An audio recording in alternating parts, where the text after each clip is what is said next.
Halo, selamat datang di video pembelajaran React Native bagian ke-9. Di video ini kita akan belajar tentang text input pada React Native. Text input ini merupakan salah satu core dari React Native. Dengan text input, memungkinkan aplikasi kita menerima inputan dari user. Untuk mempelajari text input, kita lihat dari documentation-nya. Di sini ada contohnya ya. Kita copy saja contohnya langsung ke aplikasi kita.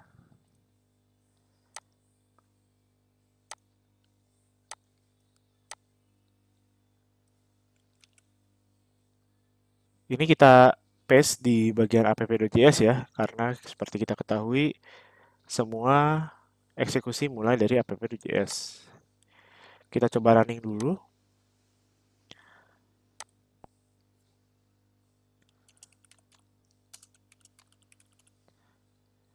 Tampilannya seperti ini ya. Jadi ketika saya ketik Halo Rogers, di sini akan dirubah menjadi gambar pizza. Nah, di sini ada dua kata ya. Artinya per katanya akan berubah menjadi gambar pizza. Nah, sekarang kita coba lihat codingannya. Di sini ini adalah codingan eh, fungsional ya, fungsional komponen. Jadi ini mendeklarasikan function dengan arrow function ya.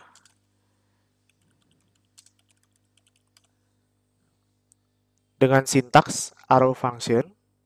Selanjutnya di dalam arrow function ini kita ada deklarasi state ya.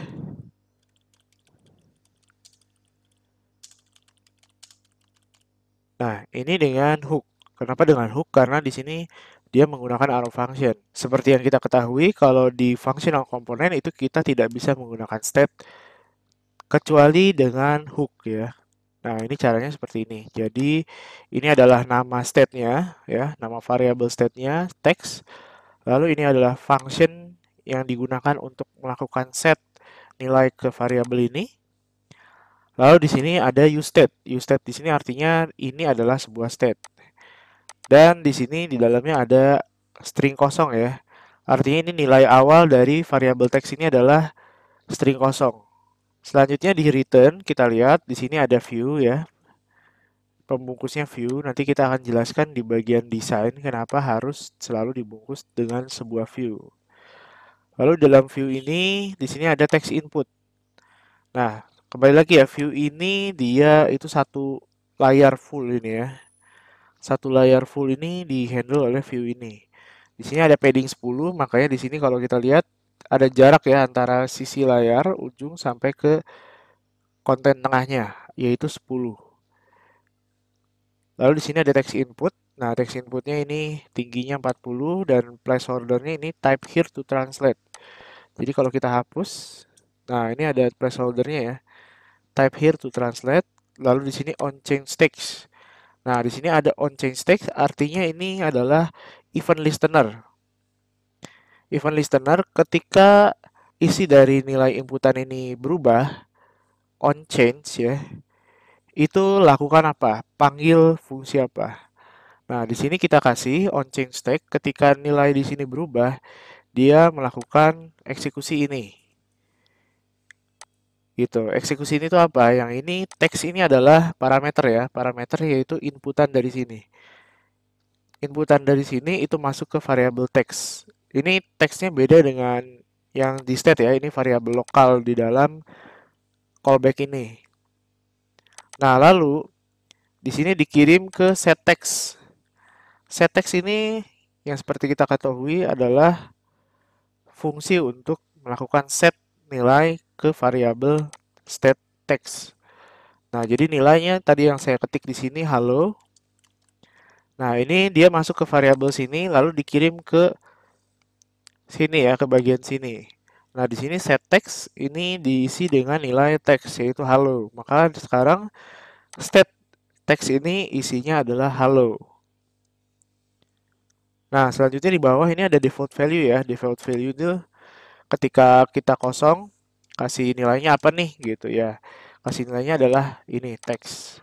Gitu. Kita bisa taruh default value atau value ya. Value pun bisa. Gitu. Value misalkan teks. Ini pun bisa. Seperti yang kita ketahui, ini merupakan props ya, semuanya ini merupakan props. Nah, ini adalah kebetulan props bawaan dari si komponen text input. Jadi text input ini punya props apa aja, kita bisa lihat di documentation-nya. Nah, ini ada di reference docs for text input.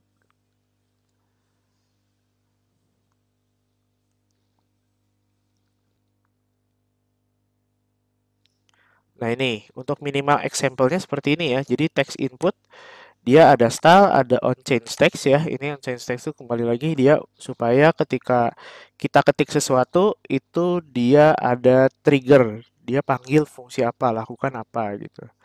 Lalu ini value, value ini untuk menulis mengisi value-nya di sini. Jadi minimalnya seperti ini. Sebetulnya nggak perlu pakai style juga bisa sih. Gitu. Hanya on change text dan value aja. Nah, untuk props-nya ada apa aja sih gitu. Nah, ini props-nya ada banyak sekali kita bisa lihat di sini. Ada allow font scaling. Nah, ini ada auto capitalize.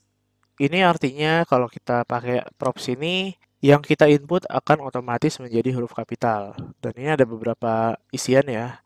Pilihan value-nya ada karakter, berarti all karakter akan berubah menjadi huruf kapital. Ada words, jadi hanya first letter aja di tiap word-nya. Ada sentence, ada non juga, jangan dikapitalis anything gitu. Terus ada autocomplete type juga, autocorrect juga bisa. Ini bisa di disable atau di enable. Autofocus, autofocus ini ketika kita baru buka halamannya dia langsung pilih ke inputan itu. Ya, jadi autofocus ini di HTML juga ada. Blur on submit dan lain-lain. Di sini ada banyak sekali sebelah kanan ya. Nah, ini jadi sebuah text input itu dia memiliki props bawaan ya yang bisa kita gunakan sesuai kebutuhan kita.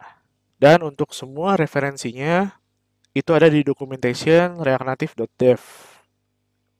Saya sangat sarankan jika ada informasi yang dicari itu mulai dari documentation sini dulu karena kembali lagi JavaScript dan React Native ini sangat cepat perkembangannya. Bisa jadi hari ini kita baca seperti ini, bulan depan udah berubah, udah ada props baru atau props lama yang sudah tidak bisa digunakan. Oke, dan selanjutnya di sini setelah text input ya, kita lihat di bawahnya ada komponen teks. Nah, komponen teks ini pertama ada style ya. Style. Nah, seperti yang kita lihat ya, di sini ada font size. Font size-nya digabung ya. Kalau di HTML kita pakai CSS itu font size seperti ini ya. Nah, kalau di React itu kita harus seperti ini. Digabung dan camel case. Selanjutnya di sini ada isian di dalam teks ini. Nah, di sini ini ada codingannya. Ini text split dot map word word. Nah, ini artinya ini mengganti ya. Jadi dia memotong, dia ambil string ya, string isiannya dari teksnya. Teks ini kan dari ini ya, dari variabel state ini. Jadi variabel state ini pertama di split, dibagi dua ya, atau bisa berapapun gitu ya sebetulnya. Pokoknya dibagi dengan pemisahnya adalah spasi di sini. Lalu dia menjadi array. Nah, menjadi array ini diganti masing-masing anggota array-nya yaitu per katanya itu, per kata ini itu diganti menjadi sebuah simbol pizza. Lalu digabung kembali dengan pemisah spasi. Akhirnya jadinya seperti ini. Tuh, kalau misalkan nggak pakai text split, ya kita lihat aja hasilnya langsung seperti ini. Nah, jadi ketika saya ketik lagi, nah seperti itu. Gitu. Kenapa saat saya ketik, misalkan A, nah dia langsung muncul di sini. Karena ada on check text ini. Jadi mendeteksi ketika ada perubahan value di sini, langsung dia melakukan set text gitu ya, masuk ke variabel state text ini lalu dimunculkan di sini.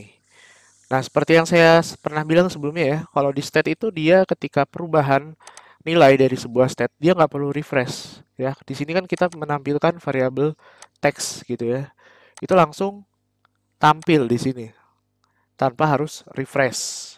Oke, itu adalah contoh dari text input Ya, jangan lupa untuk menggunakan text input kita harus import ya. Di sini import komponen yang akan kita gunakan. Di sini kan saya pakai text input, berarti saya import text input, lalu ada komponen text, saya import text juga, dan juga di sini ada view.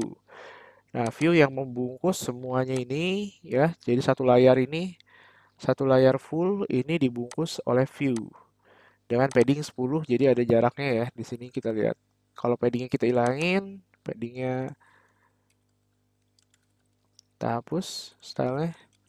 Nah, maka nanti akan mepet ke sini ya, terlalu kena ke layar. Oke, itu adalah materi tentang text input pada React Native. Jika ada pertanyaan tentang materi ini bisa ditanyakan di Google Classroom.